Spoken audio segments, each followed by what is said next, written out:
Whatever it is that you want to do, you want to do it massively. I have a friend who was telling me that his sales were down. I said, well, how many phone calls you make a day?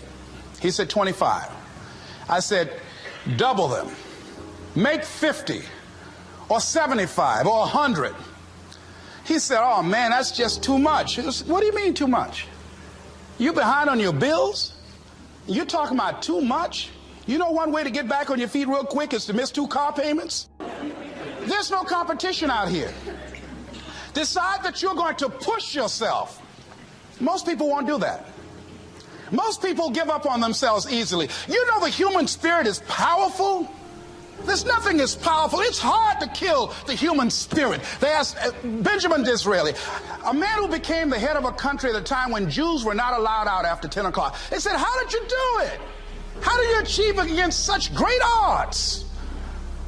He said, nothing can resist the will of a people that will stake even their existence on the extent of their purpose for good. That when you have a made-up mind, when you decide that you want to do something, I was reading something the other day, he said the power to hold on in spite of everything, the power to endure, this is the winner's quality. The hunger, the ability to face defeat again and again without giving up. This is a winner's quality. You have that quality within you. When you're hungry, you don't care about the facts. You don't care about the odds. There's greatness in you. And you've got to learn how to tune out the critics outside and the critic inside. And since I'm going to do this, I'm going to harness my will. And I'm not going to let anything stop me. I deserve this. I'm going to do it until. And this friend, I told him, said, start increasing your calls. I said, I make 100 calls a day. The other thing is that if you want something, you have got to be relentless. You've got to learn how to become resourceful. You've got to learn how to become creative. When crises strike in your life, and in the Chinese language, crises mean danger, but it also means opportunity. And this is an opportunity for you to grow. And you've got to be so relentless, regardless of what comes down the pike, that you're always looking for a way to get over, always looking for a way that you can break through, and always looking for a way that you can strike a telling blow. Live your life with passion, with some drive. You've got to watch the people, the relationships that you develop. Have people of kindred mindsets. If you're around folk who are dead and negative all the time, they will affect you. You want people that are around you that have smiles on their faces, looking good. So you've got to watch your countenance, watch your face, have an uplifted expression, watch your body posture. All of these things affect you psychically. You got to be the kind of person that you are fearless. You are unstoppable. And because you are unstoppable, because you've got power that you haven't even begun to use yet, you owe it to yourself to release your brakes. How many of you have the experience of pulling out of your driveway and you mashed on the accelerator and the car was just going, it couldn't move, and you mashed harder and it couldn't move, and then you discovered you had your emergency brakes on, and then you release those emergency brakes and it goes, choo! Have you ever had that experience before? Most of us go through life with our brakes on, holding back, not giving all that we have, not sharing all of ourselves. Most of us go to our graves still holding on rather than releasing it. What are some of those things that keep us from releasing it? Because of past experiences, past defeats, past pain. We look back, well, it didn't work out then. It probably won't work out now. Many people get confused their performances with who they are. That if my speech tonight doesn't work, it doesn't mean that I'm a bad speaker. It means that what I did didn't work tonight. And I've got to separate what I do from who I am. And I've got another shot. See, the last chapter to your life has not been written yet, and it doesn't matter about what happened yesterday. It doesn't matter about the things that you've done that you feel guilty about. If you wouldn't do it today, you're convicting an innocent person. Something I like to share some ideas and thoughts with you. I'm not asking that you believe anything that I say. I'm not asking that you agree with me. And if there's something that I say that can fit and work for you, I say use it. If not, discard it and let it be.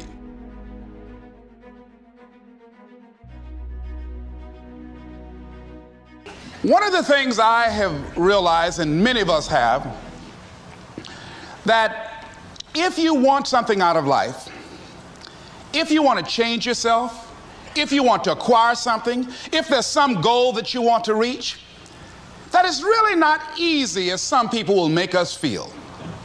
That living your dream, changing your behaviors, overcoming negative habits, it's challenging. It's hard. That living alone is just very difficult. And once we begin to come to grips with the fact that living is difficult, life is very challenging. I heard a song once by a guy named Dimples called, "If it ain't one thing, it's another." You will never ever have a problem-free moment in life. There's always something. So how do we begin to nurture that hunger? What are the characteristics or the qualities of people that are hungry? What will it take for me to get some of the things that I want? And being hungry for those things, number one, you've got to work on yourself. It's very important that you engage in an ongoing process to develop you. Spend more time on yourself than what you've been spending. It's very important. You owe that to yourself. I was reading a book by Og Mandino called The University of Success. Read one line, gave me a chill. I didn't have to read anything else in the book. He said, many of us never realize our greatness because we become sidetracked by secondary activity. We spread ourselves too thin, don't know how to say no. And we find ourselves doing all kinds of things and never ever have time to do those things that we need to do to work on ourselves. And then there goes a second, there goes another second, there goes another second, and we can't stop and hold time. And before you know it, you wake up one day and you're behind on your dreams and your bills. So decide that you're going to take some time to work on you, that you deserve that from yourself, that your life deserves some prime time. Because you are creating your own production. As Michael Todd would say, you are the star of your show. You are the director. You're writing the script. And you will determine whether your life is a smash office hit or flop. You determine that. Working on yourself, talking to yourself. That's so very important. Overcoming the negative conversation, that inner dialogue that's going on all the time, even when you don't want it to be there. You can't stop yourself right now from thinking. You can't do it. It's going on. And so learning how to empower yourself, part of doing that is standing up to yourself. You've got to stand up inside yourself sometimes and say, shut up. You've got to do this. I was going to give a presentation, and this voice inside of me saying, you can't do this. You don't have everything it takes. Shut up. You'll get scared sometimes. Your mind will go blank on you. Some people you will allow to unnerve you, and you wonder, what's wrong with me? I'm not crazy. That's why you've got to learn to make a conscious, deliberate, determined effort to stand up inside yourself.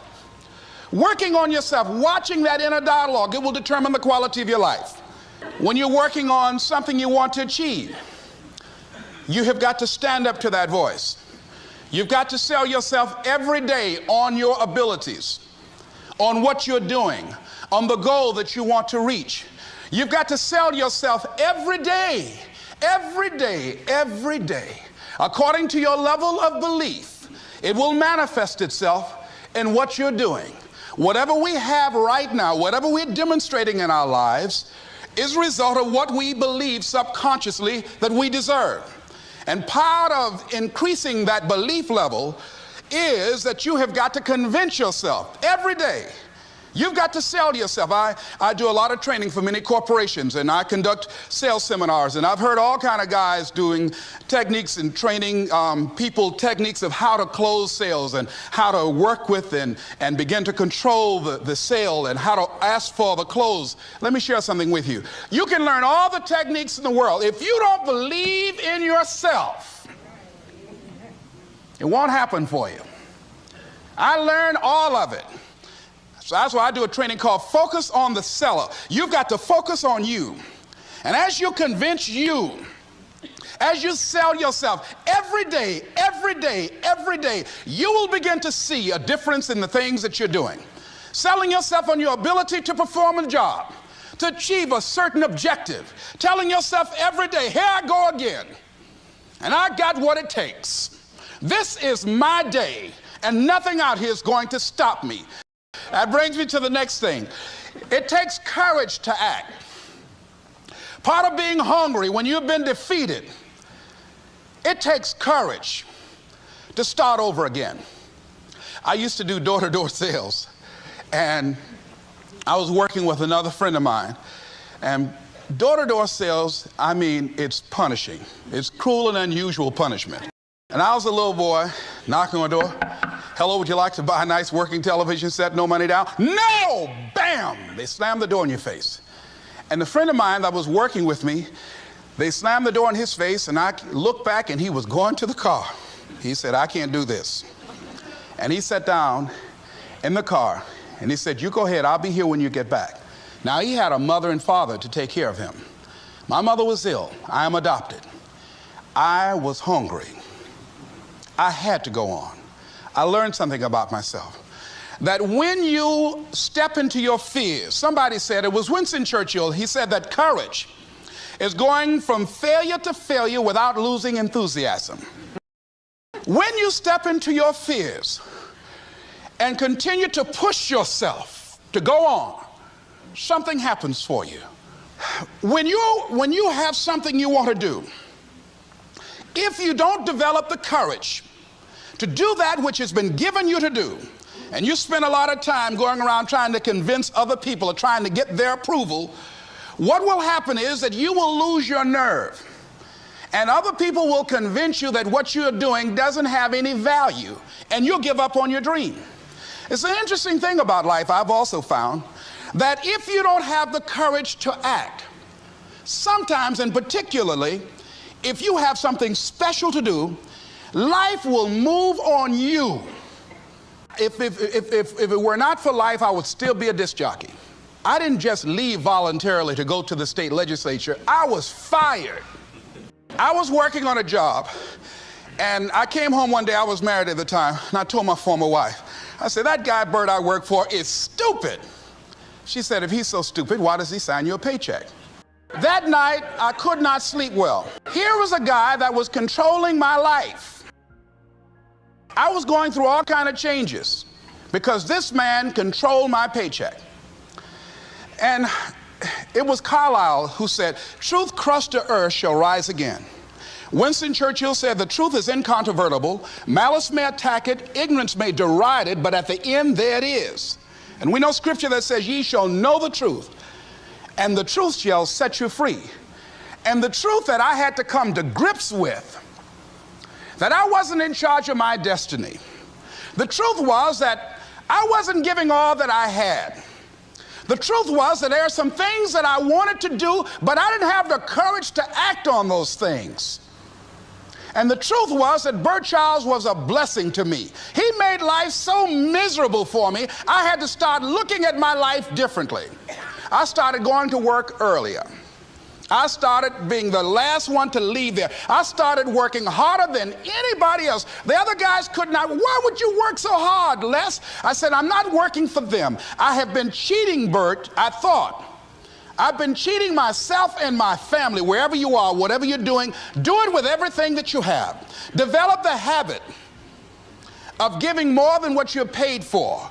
Develop the habit of setting standards that others will be measured by. Someone said, do not go where the path may lead, but go where there's no path and leave a trail. Before April 1954, The common belief, the universal belief, because it had been tried again and again and again, and people had failed, the belief was that man was not physically capable of breaking the 4-minute barrier, that he could not run a mile in less than 4 minutes. That was the belief on the planet. It had never been done.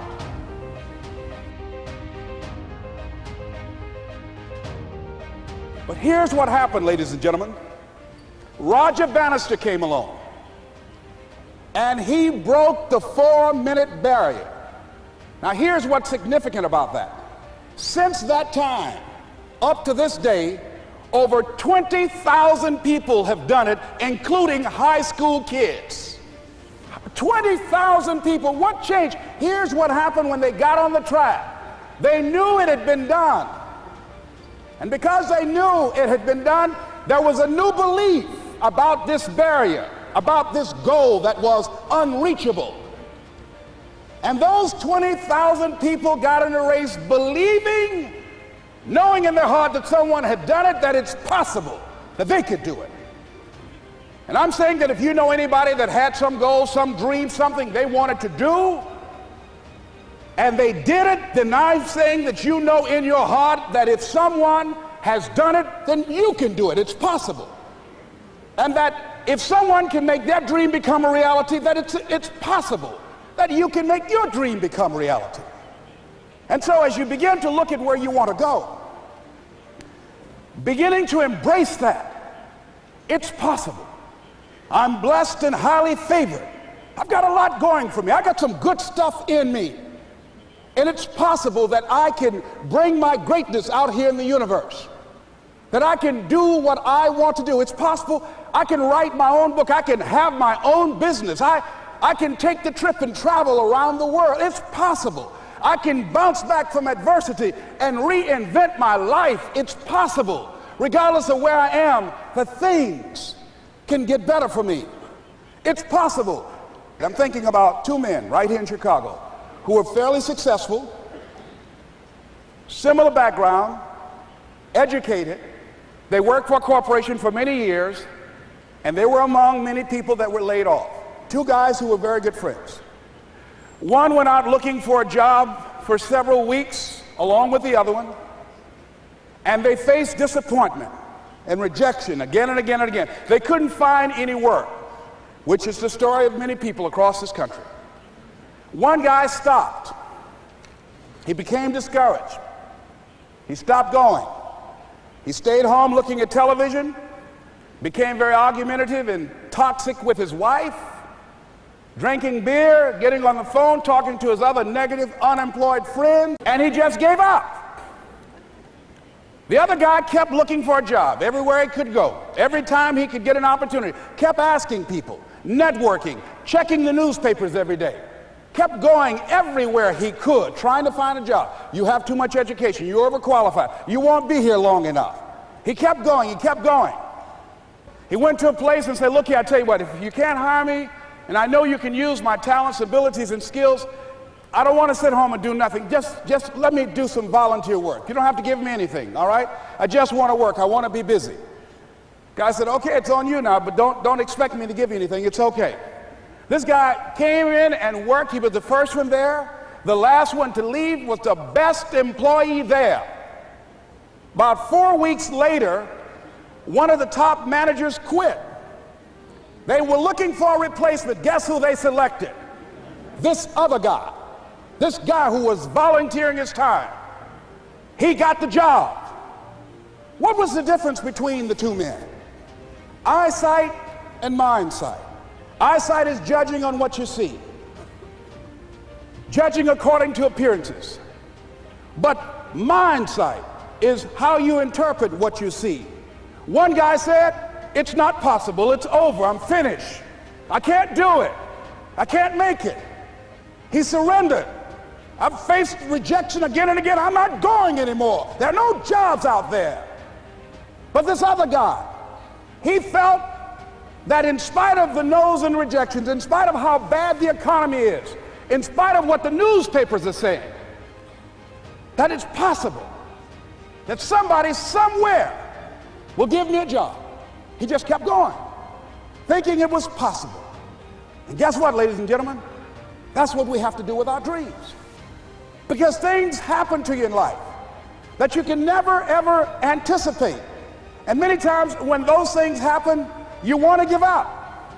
I remember when I was in broadcasting, when I was a disc jockey, I became very controversial, not only being a disc jockey, but I felt that radio was something that you not only entertain people with, but you also empower them, you educate them.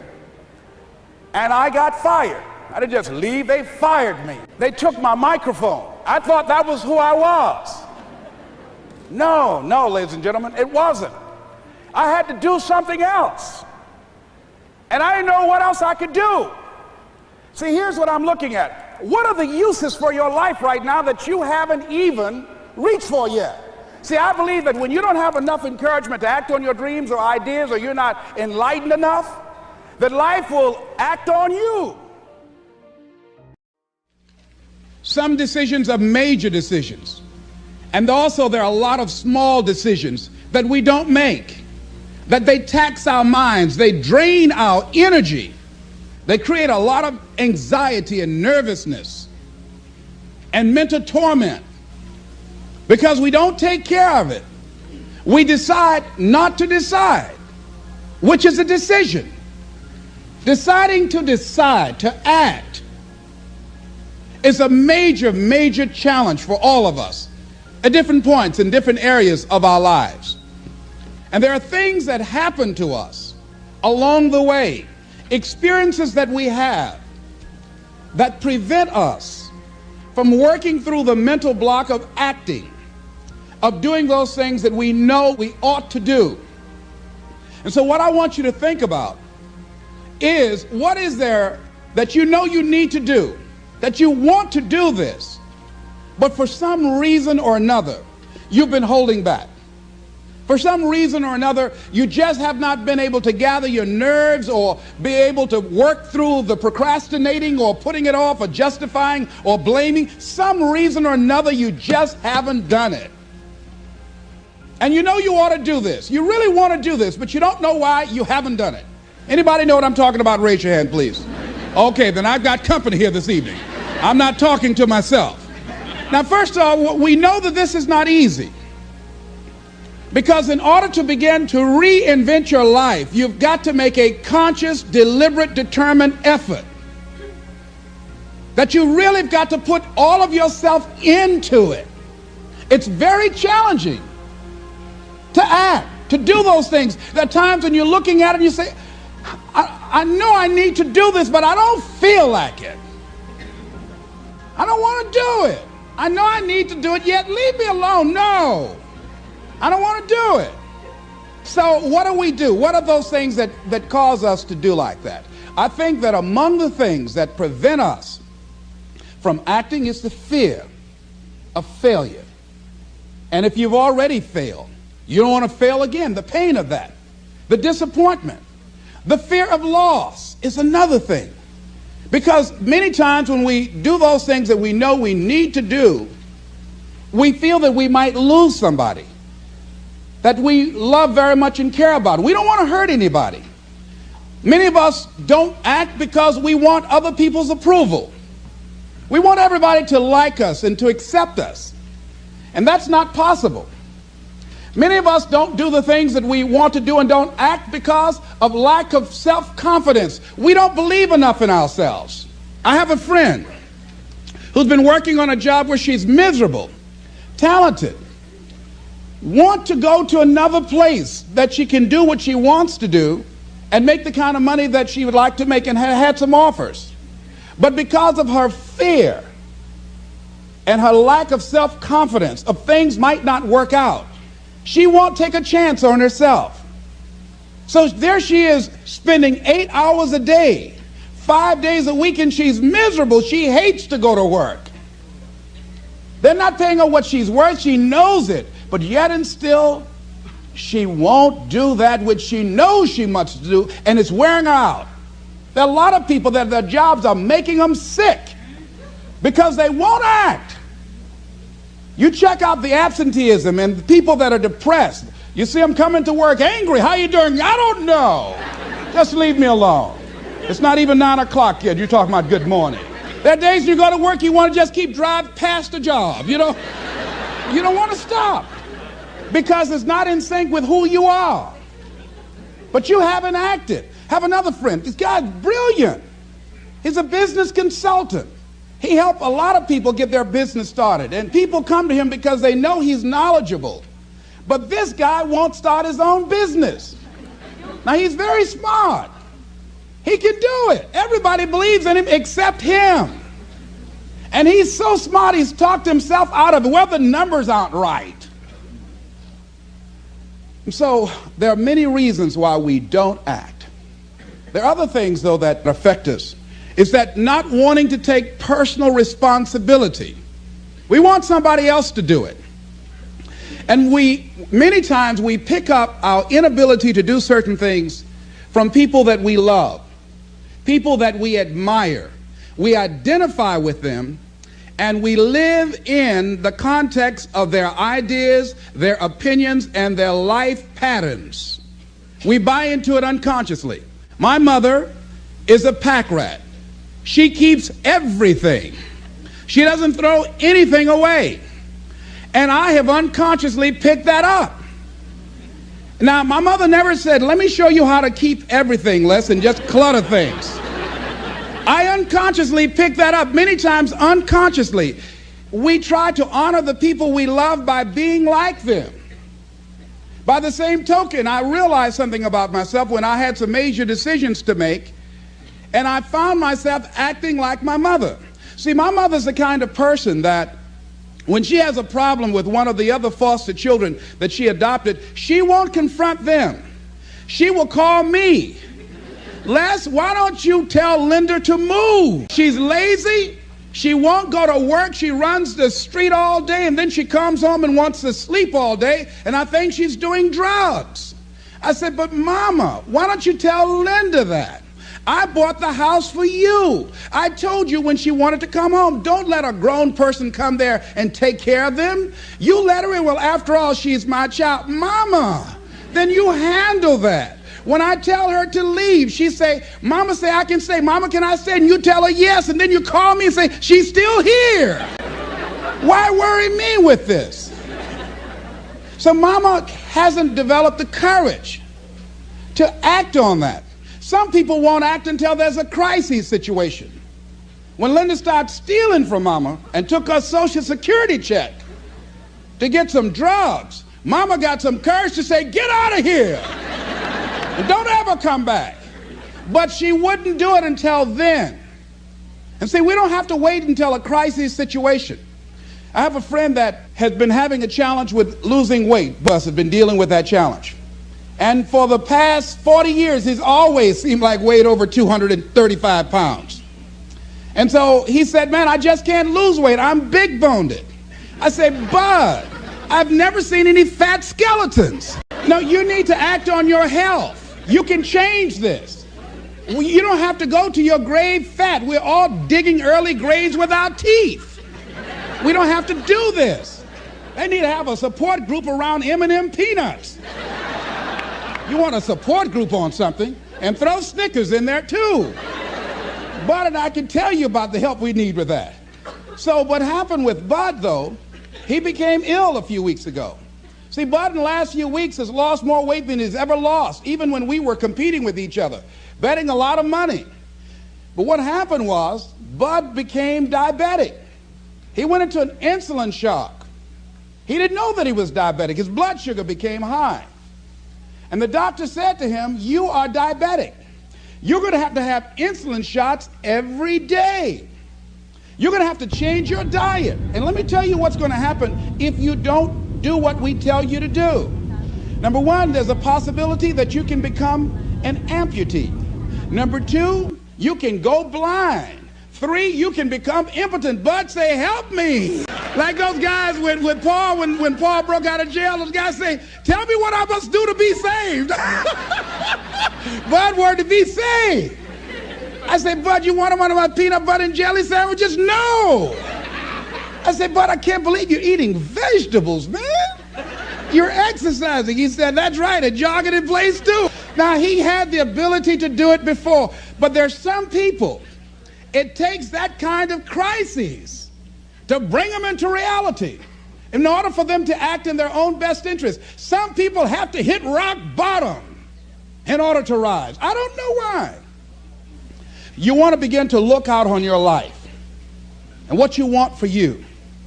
And I think that when we begin to focus in the area of what does it take for us to act, I think we can say events can inspire us to act, like that particular event in his life.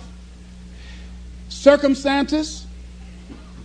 A friend of mine, he wanted to do something and he just did not have the motivation and the drive and the confidence within himself. But his circumstances changed overnight through an acquisition of the company that he worked for. He lost his job. Through the inspiration of desperation, he had to act. See, life also are things that can inspire us to act. See, if we don't have the courage, and that's what it takes, courage. It takes guts to do that which you know you need to do. If you don't have the courage to act, life many times will move on you and make you act. Whatever you do, you want to develop technical mastery.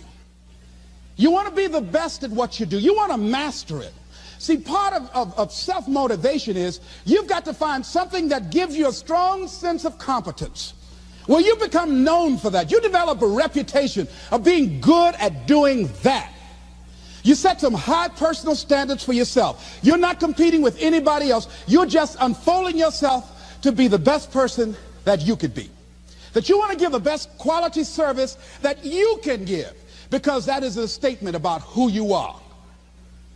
The other thing that's the key to self-motivation is recognize the fact that you're going to get into some slumps. Recognize the fact that you're going to encounter a great deal of failure in life. It goes with the territory. But in the face of that, you want to be relentless. When you want something, you don't expect everybody to say, oh, you want this? Oh, great. We want to give this to you. You're such a nice person. You're doing it for your family, aren't you? Great. No, life isn't like that. No, many doors will be closed in your face. Many loans that you will want. And they'll say, no, you don't have enough collateral. You don't have enough credit. And most people will give up. But you've got to decide that I'm going to be fearless. I refuse to be denied.